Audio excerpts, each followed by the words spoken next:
Welcome back. This lecture explores some of the key issues around the functioning of the United Nations today that are vital for effective participation in a model United Nations.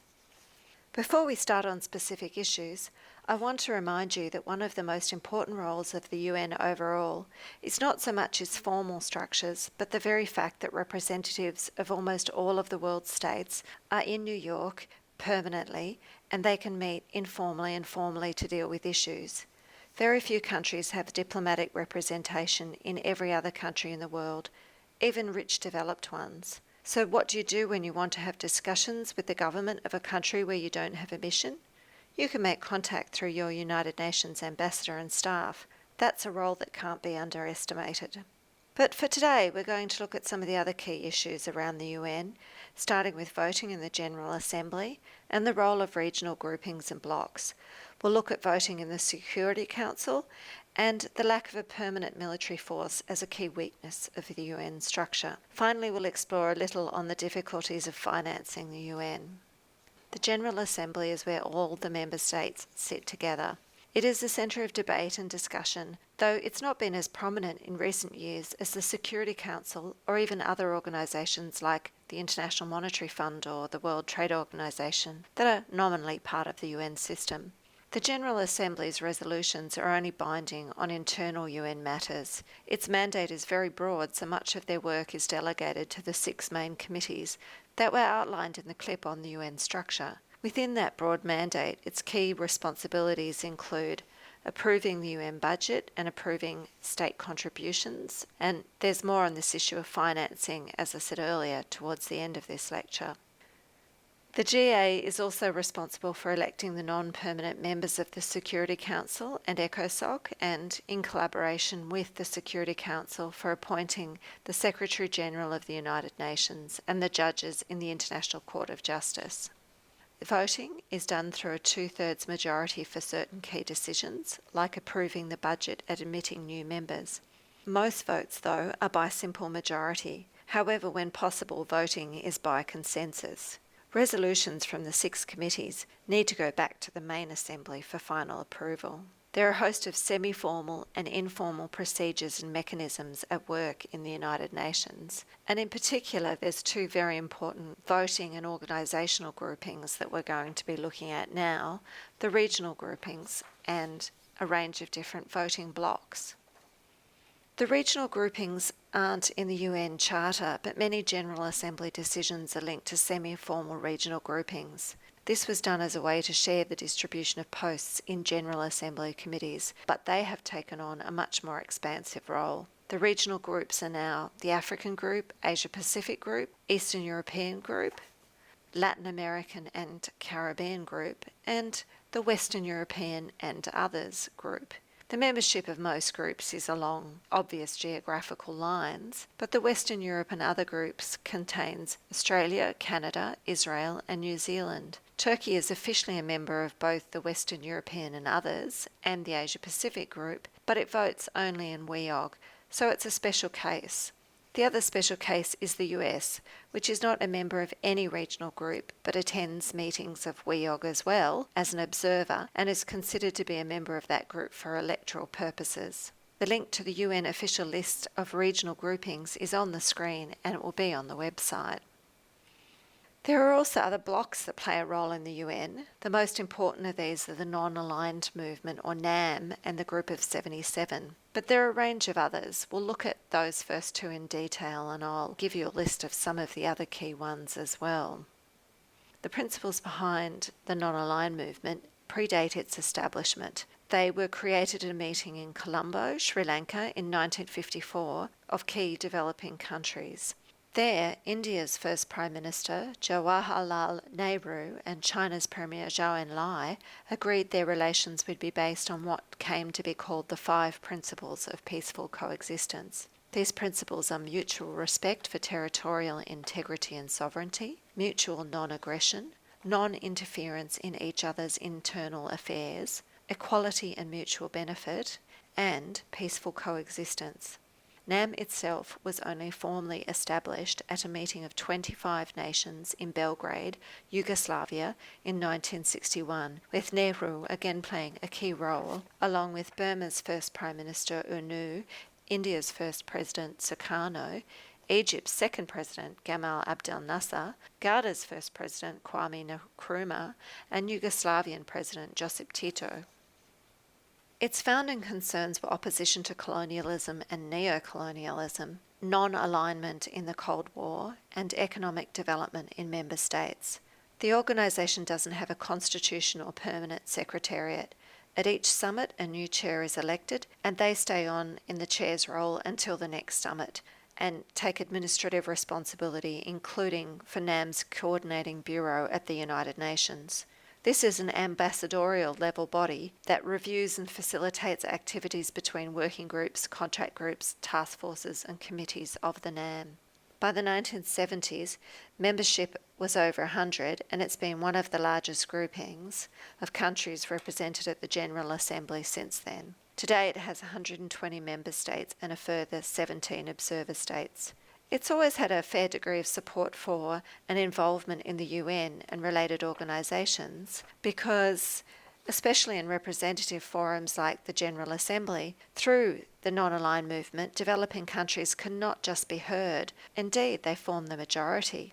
At the same time, the non-aligned movement has been an outspoken critic of current UN structures and power dynamics, arguing that the UN is used by powerful states in ways that violate the NAM movement's principles.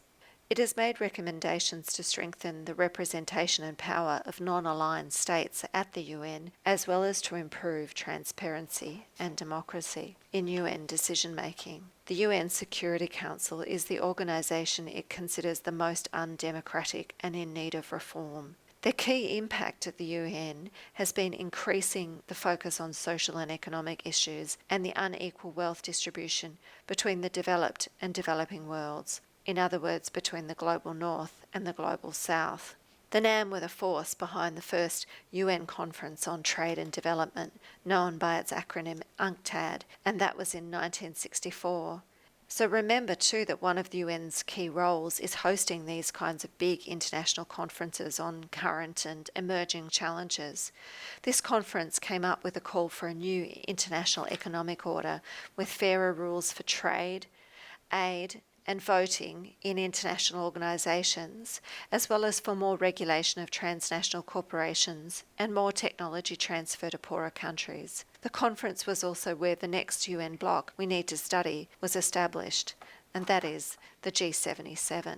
The grouping of originally 77 developing countries from Latin America, Asia and Africa, as I said, was established at UNCTAD in 1964. Unlike the non-aligned movement, the G77 has a charter, the Charter of Algiers, and permanent institutional structures with an office at the UN in New York as well, but also liaison offices in a number of other countries. The chair is for 1 year and rotates on a regional basis between Africa, the Asia-Pacific, and the Latin American and Caribbean grouping. South summits are now the G77's key decision-making body. The first of these was in Havana, Cuba in 2000, and the second was in Doha, Qatar in 2005. But the third, scheduled for Libya in 2011, had to be cancelled because of the turmoil there, so it's now scheduled for 2015 in Equatorial Guinea. There are a range of sectoral committees that cooperate on topics like energy, trade, finance, food, and development. The G77 is also a key organising group for South-South cooperation programs. The membership of the G77 in 2015 was 134 nations, so it's bigger and actually more formal than the non-aligned movement, and it has a majority in the General Assembly. But there are some areas where the NAM operates more effectively, hence they both continue to exist. So there are a range of other groupings that we need to be aware of for debating a range of issues that model United Nations. The first three of the groupings on your screen now are linked to developmental needs.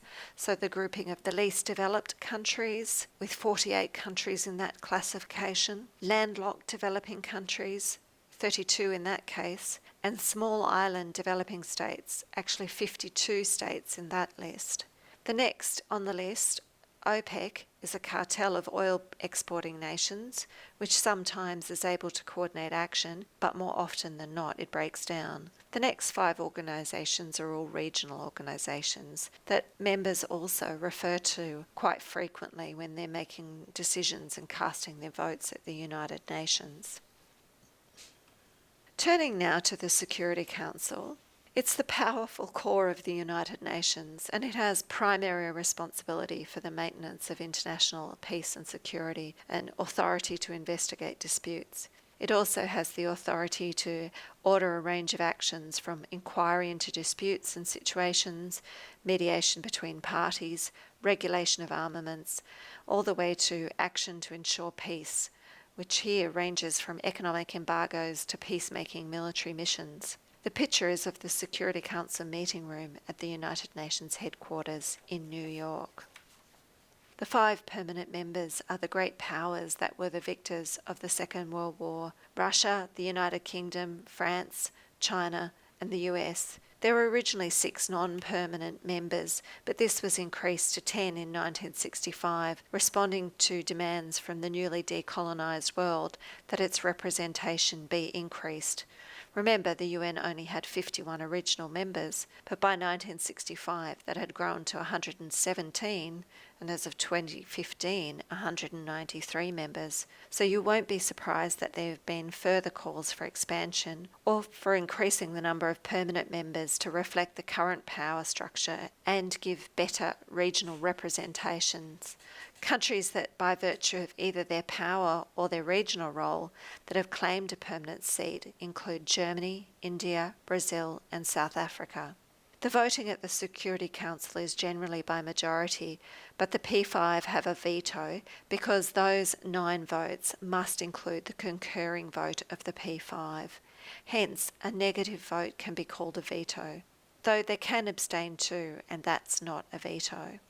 As you can see from this graph from the Security Council and Emma McLean's article in The Conversation, the veto has been used a fair bit, though much of this was during the Cold War, during which the USSR used the veto 68 times, and the US wasn't far behind with 61. A few of these were blocking the membership of countries to the UN that weren't in the camp of the respective Cold War superpowers. Others were resolutions that played into Cold War politics, including for intervention in third countries. The US has used its veto most in relation to Israel-Palestine relations. The UK used its most during the Cold War to prevent action over then apartheid South Africa and Rhodesia, now Zimbabwe, and blocking support for the independence of Namibia. Despite all these Cold War vetoes, the Security Council did pass over 600 resolutions. In the post-Cold War period, the US has become the most common patroniser of the veto. Between January 1990 and the end of July 2014, it had used the veto 16 times, 14 of those in relation to the Israel-Palestine situation. The photo is of the Israel-Palestine wall. It has become the target of much great graffiti. This picture shows graffiti claiming, "Ich bin ein Berliner," or "I'm a person of Berlin." It's a famous statement from former US President Robert Kennedy in June 1963 about the US commitment to ensuring West Berlin wasn't swallowed up by Russian-backed forces. By the way, the urban legends are wrong. The grammar in the phrase is fine. The Russian Federation has used the veto 11 times in this period, 6 of them jointly with China. China has also used its veto, along with Russia, to block a Security Council resolution condemning political repression in Myanmar. The UK and France haven't used their vetoes since 1989. 5 non-permanent members of the Security Council are elected each year for a 2-year period. These non-permanent members are selected by regional groupings. Africa has 3 members, the Asia-Pacific 2, Eastern Europe 1, Latin America and the Caribbean 2, and the Western European and others 2. Further, there is 1 Arab member who can represent either the African or Asia-Pacific bloc. The presidency of the Council is held by each of the members in turn for 1 month, following the English alphabetical order of the member states' names. One of the reasons for the lack of effectiveness of the Security Council is that it has no standing military forces. It was meant to have.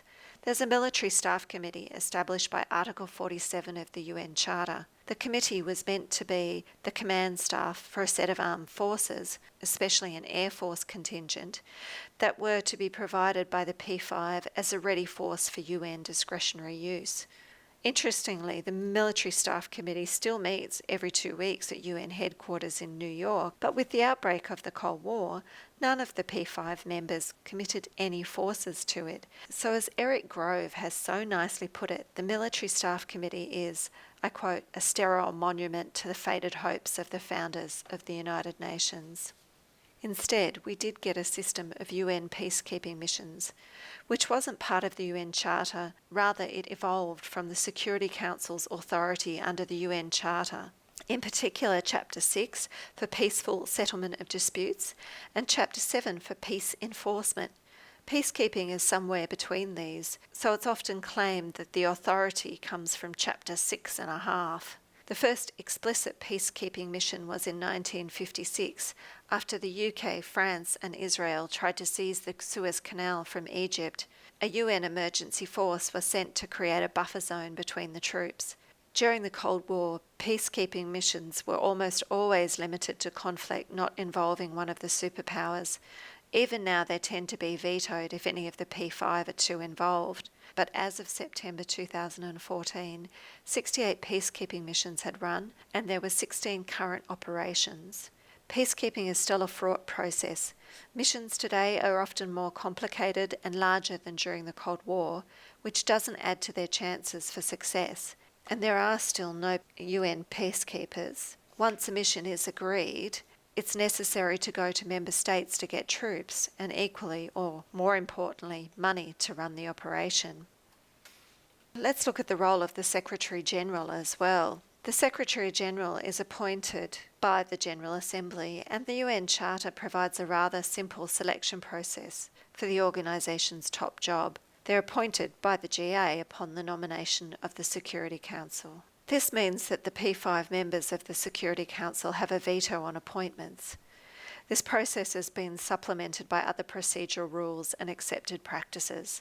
The unwritten rules include that the post should rotate between different regions, that P5 members can't field candidates. This is because it is thought that that would produce an unwise amount of influence in one already influential government. A further less commonly known unwritten rule is the informal requirement that the candidate must be fluent in English and French, which are only two of the UN's 6 official languages. So this is a quite questionable unwritten rule.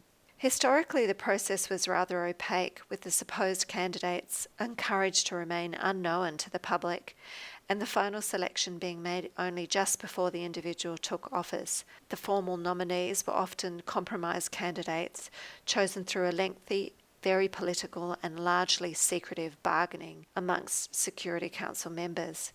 The General Assembly would debate the nomination with little prior knowledge of the nominee's background, vision or agenda before appointing him, and it has always so far been a him, to the post. But there's been growing calls for reform of the process, and in 2006 some steps were taken down that path.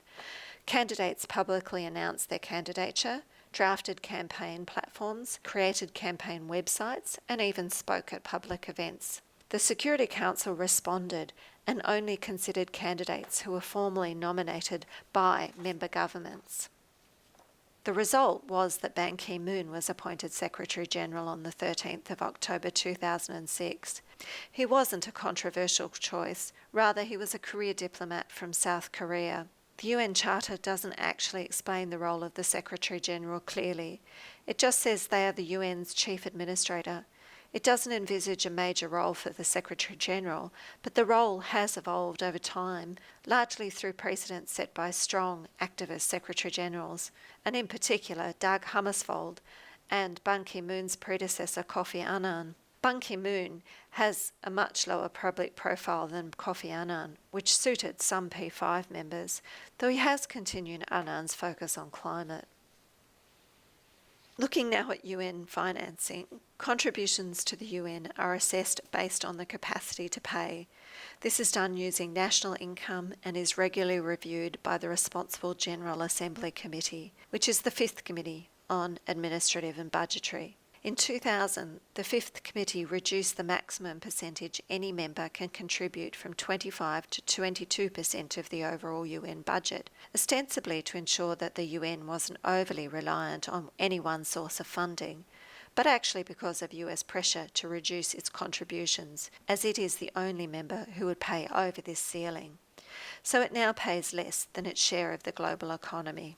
In contrast, almost half of the member states are assessed at the very minimum contribution of 0.01% of the UN budget.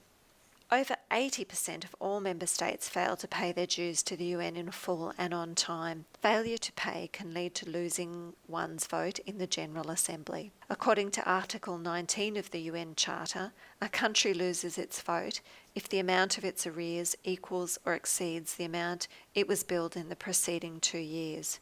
The US, the largest debtor to the UN, normally pays just about enough to keep its vote in the Assembly. Its debt to the regular budget has since the beginning of the 1980s averaged around $200 million US, and that situation has caused serious financial difficulties for the United Nations. To give you a sense of the size of the UN's budget, its total spending in 2009 was just over $31.5 billion US. In contrast, world arms sales were valued at over $50 billion and total world military spending at over $1.5 trillion US. Consumer spending on video games just in the US was estimated at just under $25 billion, so not much less than the UN's budget. When you look at the UN's spending in these terms, it isn't that large. If you want further information, the Global Policy Forum has a very detailed analysis of a range of aspects of UN financing. Well, that's it for today. To conclude, I wanted to note that the UN has a structure chart, which we've seen, but that chart does hide the complexity of the organisation. There are many United Nations. The specialised agencies are really separate organisations, and many of the other supporting organisations often operate relatively independently too. The structure has a range of weaknesses. We've looked at some today, and we'll look at some more in our next topic on UN reform. But finally, don't forget that a lot of UN business is done through informal challenges. As I said at the start, that's one of its key strengths.